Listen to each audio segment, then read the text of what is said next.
प्रदेश ही नहीं पूरे देश में एसआईआर चल रहा है, कांग्रेस उस पर राजनीति कर रही है। एसआईआर से क्या फायदा मिलेगा और आपकी क्या प्रतिक्रिया इस पर?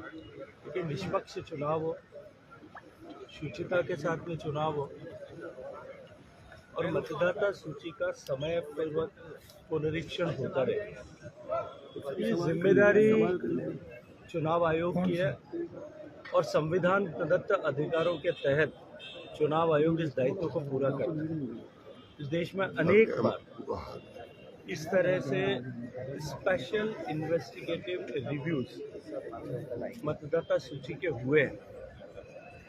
कांग्रेस पार्टी और कांग्रेस पार्टी के मुखिया महाराष्ट्र चुनाव के बाद में इस तरह के खुद आक्षेप लगा रहे थे कि मतदाता सूची में नामों में गड़बड़ियां हैं। उसके बाद में कभी वो हाइड्रोजन बम के नाम पर और कभी एटम बम के नाम पर इस तरह के खुलासे करते रहे।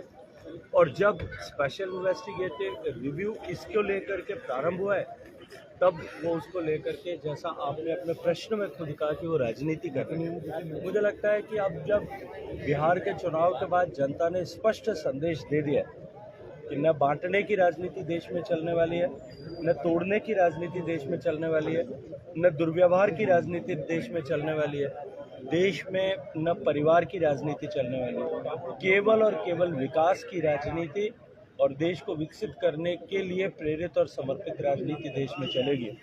अब उसके बाद में भी यदि किसी को समझ नहीं आता है, तो अभी तो चुनाव होने बाकी हैं।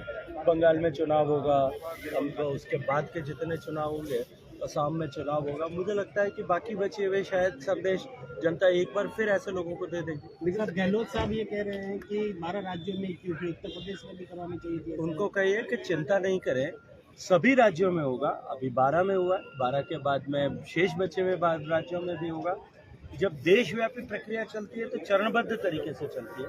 पहले 5 राज्यों में हुआ था, अब 12 में हो रहा है और शेष बचे हुए राज्यों में भी इन 12 में पूरा होने की प्रक्रिया पूरे होने के साथ साथ उसमें भी हो जाएगी। इसमें कहीं किसी तरह का न तो कोई संशय न कोई संदेह है। कुछ लोगों को ऐसा लगता है कि जो है हर चीज़ में कहीं ना कहीं राजनीति होती है, क्योंकि कांग्रेस पार्टी ने, जब से कांग्रेस पार्टी का अस्तित्व या आविर्भाव हुआ था, तब से लेकर के हमेशा अपना हर कदम जो है वो राजनीति से प्रेरित रखा था, हर कदम सत्ता से प्रेरित होकर के रखा था।